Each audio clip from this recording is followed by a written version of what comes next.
Senhora Presidente, senhoras e senhores, telespectadores da TV Senado, ouvintes da Rádio Senado, eu venho à tribuna na noite de hoje para falar um pouco sobre a questão da saúde no Brasil. E, senhora Presidente, há cerca de 2 meses e meio, o Brasil inteiro assistiu o início de uma série de protestos que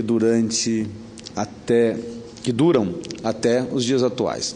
Ainda ontem vi na cidade do Rio de Janeiro e parece-me que permaneceu às ruas os vândalos, né?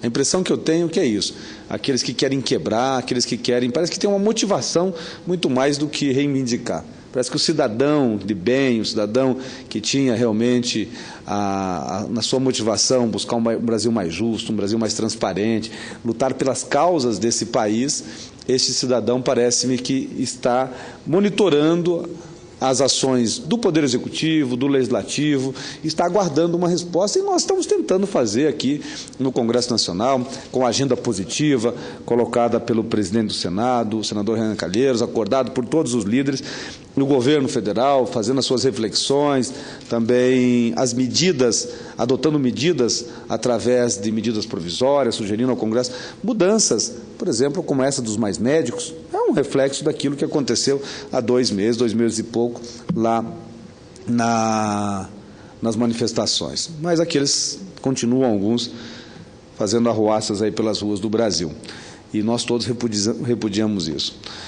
Mas voltando ao tema, conduzidas em seu princípio de forma pacífica, né, ordeira, pela maioria dos seus participantes, as manifestações apresentavam demandas ao poder público que demonstravam de forma inequívoca a insatisfação de parte da sociedade brasileira com a qualidade de vida no país.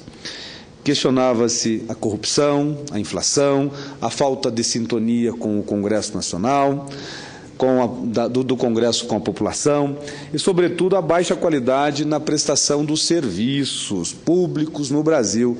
Dentre estes, apareciam corretamente com maior destaque, as críticas ao sistema de saúde nacional e ao transporte coletivo urbano.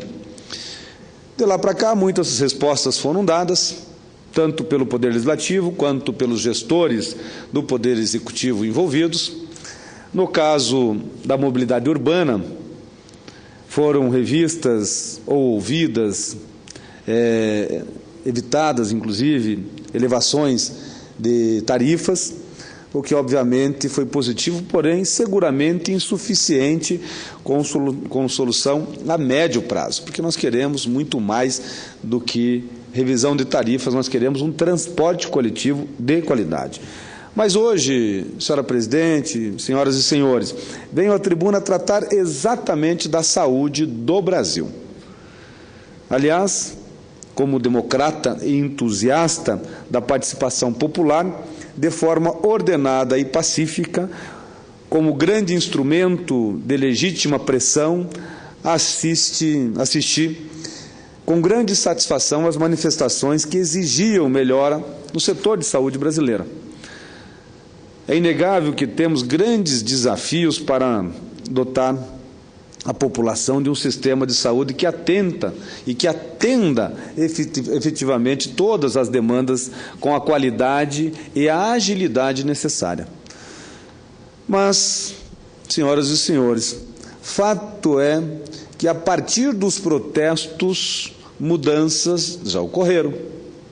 E, aparentemente, o tema da saúde passou a ser tratado com a urgência devida. No último dia 14, o Congresso Nacional aprovou o projeto de lei que destina 75% dos royalties do petróleo para a educação e 25% para a saúde. A proposta era 100% para a educação. Destinamos 25% para a saúde.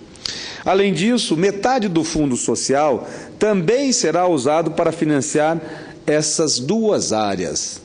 Resta apenas a sanção presidencial, que deve ocorrer em breve. Trata-se da vitória histórica do país, pois divide a riqueza nacional efetivamente com todos os brasileiros, na medida em que atende à educação e à saúde, inclusive às futuras gerações. Cada barril de petróleo que as empresas tiram do território nacional, entre 10% a 15% são divididos entre os governos federal, os estados e os municípios. Com a nova lei, os novos contratos com comercialidade declarada a partir de 3 de dezembro passado, será garantido que a parte dos royalties que cabe ao governo federal seja gasta apenas com educação e saúde. A parte dos royalties dos municípios, eles destinarão de acordo com a regra dos gastos públicos, recursos vinculados e recursos livres. Outro assunto de grande importância que tramita no Congresso Nacional e também pode ter papel decisivo em área de saúde é a PEC que trata do orçamento impositivo, que deve chegar essa semana ainda aqui, ou chegou hoje, talvez, aqui no Senado Federal. A matéria foi aprovada ontem na Câmara dos Deputados, em segundo turno, e deve chegar no Senado Federal em breve. Pretende-se, com a PEC, que todas as emendas parlamentares sejam obrigatoriamente executadas pelo Poder Executivo, observando o limite de 1% da receita corrente líquida da União do ano anterior. Emendas parlamentares é uma prática comum. Todos os parlamentares oferecem no orçamento da União emendas todos os anos. No que se refere à saúde, há um grande debate envolvendo o orçamento impositivo para que o percentual mínimo das emendas parlamentares sejam destinados à saúde.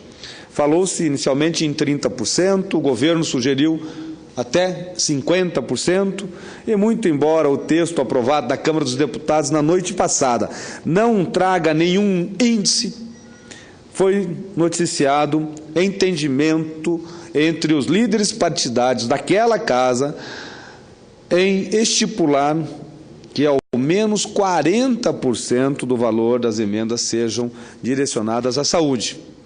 De qualquer maneira, senhora presidente, senadora Ana Rita, caberá ao Senado Federal indicar quanto das emendas parlamentares deverá ser destinado por cada congressista obrigatoriamente ao setor de saúde.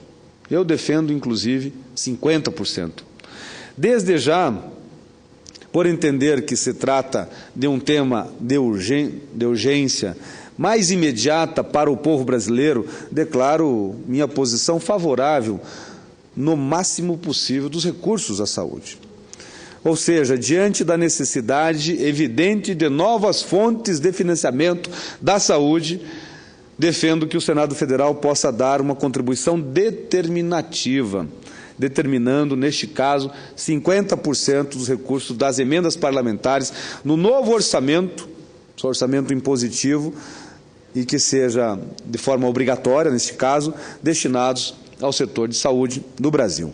Desta forma, estaríamos criando condições para ampliar a destinação dos recursos e, por consequência, atuar em uma das áreas da saúde consideradas mais carentes, quais sejam a falta de estrutura e equipamentos adequados para um atendimento satisfatório aos pacientes.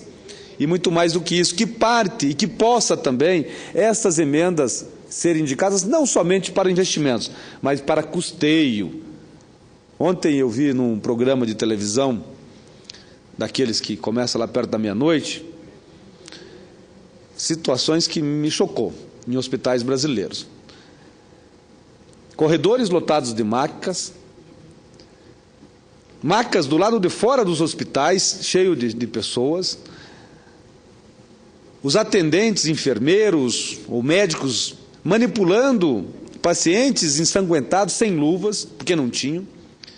Condições extremamente precárias em vários estados brasileiros. E o que está faltando? Não é só mais médicos. Está faltando também mais recursos para nós darmos um atendimento melhor ao brasileiro, com uma infraestrutura hospitalar, uma infraestrutura nos postos de saúde, mas também com equipamentos adequados e com custeio adequado. É inegável, senhora presidente, que precisamos melhorar muito a capacidade operacional de atender os doentes brasileiros em todas as regiões do país. Entretanto, também é absolutamente notória a carência de médicos nas localidades mais afastadas dos grandes centros urbanos. Recentemente, aqui no Senado Federal, numa reunião na liderança do PMDB, do meu partido, esteve o ministro Padilha e nos entregou uma revista demonstrando a quantidade de médicos por habitantes nas unidades federativas.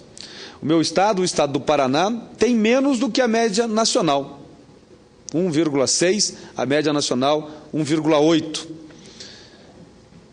O estado do Maranhão, 0,57 médicos por 1.000 habitantes.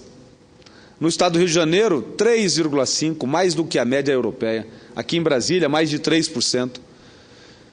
3 médicos para cada 1.000 habitantes. Há uma realidade toda distorcida no Brasil, pelas regiões mais distantes, mais pobres, são as mais carentes, até mesmo porque o médico não quer ir, e não quer ir por uma questão lógica. Onde é que você prefere morar? No Rio de Janeiro? Ou no interior do Maranhão, do Pará, do Amazonas, ou no interior do Paraná? Alguém quer ser médico lá no Vale da Ribeira, no Paraná, na cidade de Doutor Ulisses, que não tem nem asfalto para chegar, que dependendo do tamanho da chuva fica isolado? Alguém quer ser médico no interior do Espírito Santo? Se você der a opção nas mesmas condições, o cidadão vai preferir lá em Vila Velha. É fato isso. Agora, não tenho dúvida de que nós precisamos aumentar o número de médicos.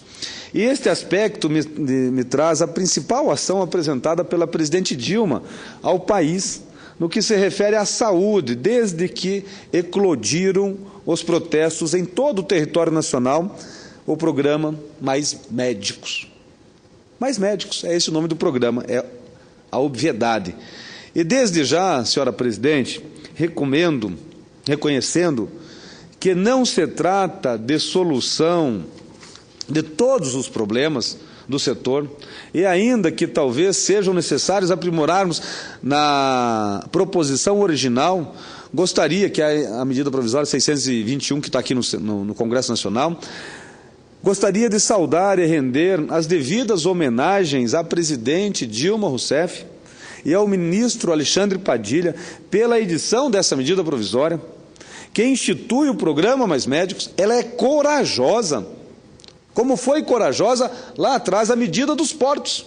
Abrir os portos brasileiros, esta é uma medida corajosa. A MP em questão representa inequivocadamente uma ação ousada, porém efetiva, de combate a uma das principais agruras da saúde brasileira: a falta de médico nas regiões mais distantes e geralmente as mais carentes do país. Eu sou de um estado considerado por muitos estado rico, estado do Paraná, no sul, um estado próspero, terras, clima, população, cultura. Conheço o interior do meu Paraná inteiro. Sei a realidade que passam os prefeitos para manter um médico no seu município. Os salários que tem que pagar, se submeter a uma carga horária inferior àquela que está no contrato. Se não fizer assim, o médico vai embora. Por que ele vai embora? Porque o outro do lado está oferecendo mais. Eu sei que só acontece isso porque faltam médicos. Agora, nós precisamos também dar condições a esses médicos. Nós precisamos criar o plano de carreira desses médicos, que é um projeto que tramita aqui no Senado Federal. Mas, senhora presidente, o programa, também no meu estado, não tenho dúvidas que terá um sucesso. Muitos municípios, prefeitos, têm me testemunhado que pediram, se inscreveram, a maioria dos municípios do meu estado, e é o estado do Paraná que eu estou dizendo, Não é um estado do interior do Nordeste ou um estado do Norte que tem índices muito inferiores ao do Paraná.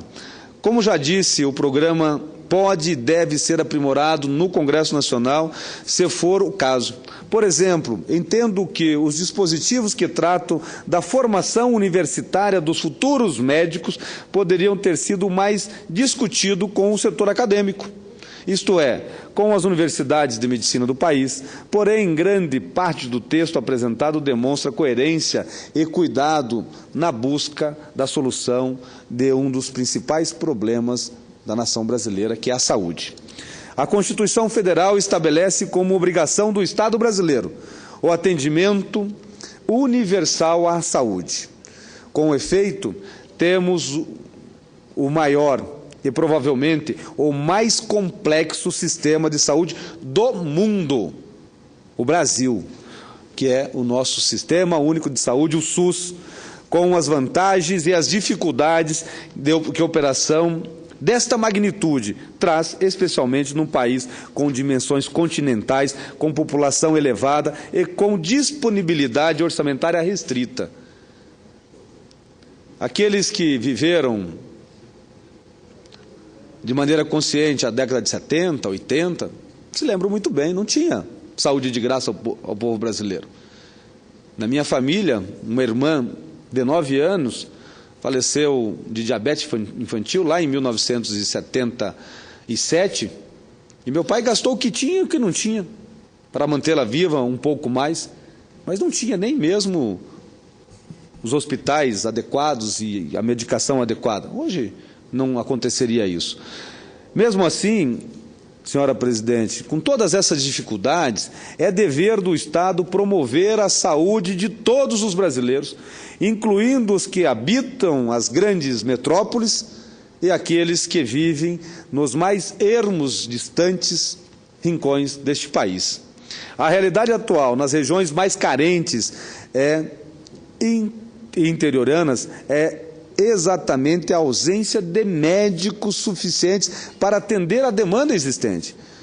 Para ilustrar a dramaticidade desta situação, há mais de 700 municípios no Brasil em que não existe nenhum médico sequer.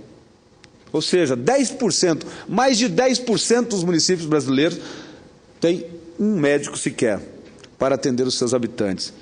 Isto, senhora presidente, senhoras e senhores, além de inaceitável, está evidentemente muito longe do atendimento universal de saúde preconizado na Constituição brasileira. Como tudo na vida, há críticos e opositores ferrenhos ao programa Mais Médicos. E isto é próprio da democracia brasileira. E muitas vezes pode redundar em aprimoramentos na ideia original. Porém, algumas manifestações e ações contrárias têm me parecido pouco razoáveis e até preocupantes. Todos temos presenciado, senhora presidente, lamentavelmente, algumas demonstrações de xenofobia num país que tradicionalmente recebe muito bem os estrangeiros. E o pior, numa sistemática que somente permite a presença de médicos internacionais quando os profissionais brasileiros se negam ou não se interessam em preencher determinadas vagas, sempre no meio rural ou nas periferias das grandes cidades. Razão clara, não tem médico suficiente, é mercado. Eu prefiro morar no entorno de Brasília ou aqui no plano piloto? Se a opção for minha. É lógico, 3,5 por 1.000 habitantes é o número de médicos do Rio de Janeiro. As pessoas querem morar no Rio. 0,57% é o do Maranhão. É lógico. É natural isso. Agora, por quê? Porque está faltando médicos. Senhora presidente, ouvimos também acusações de trabalho escravo, o que me parece não corresponder à verdade dos fatos. Afinal, estamos falando de profissionais que perceberam remuneração através de bolsas com jornada de trabalho definida de 40 horas semanais e que gozarão de todos os direitos básicos para o exercício da atividade médica no local definido.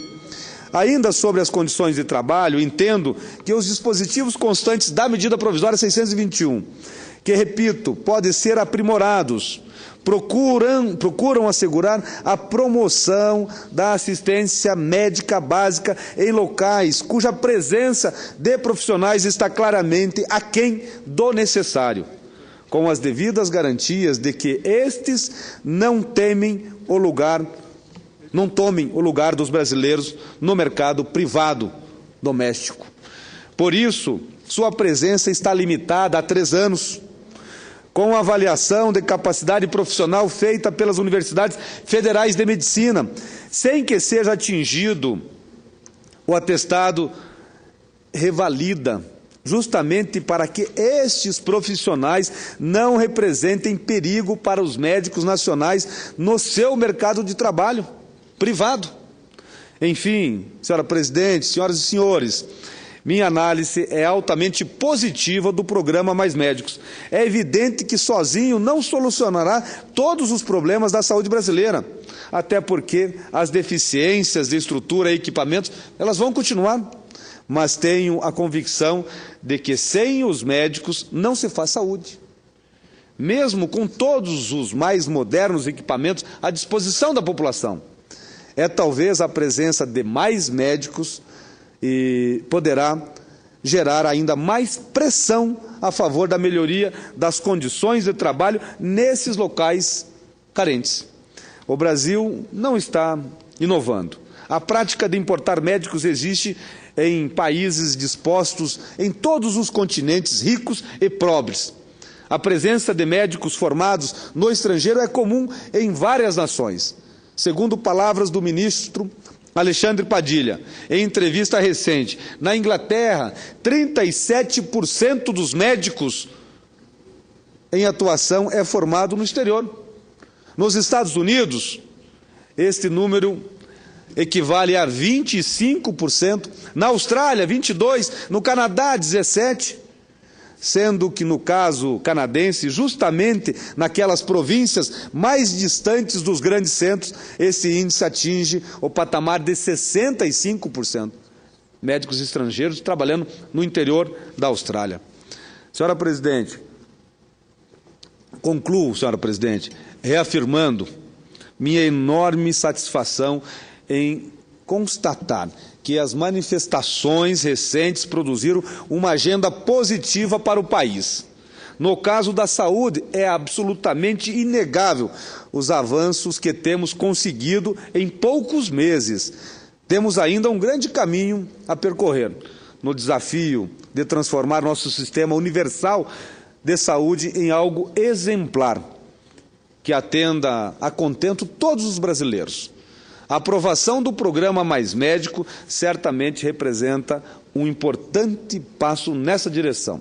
Era o que tinha a dizer, senhora presidente, agradecendo a todos pela atenção e desejando também a todos uma boa noite.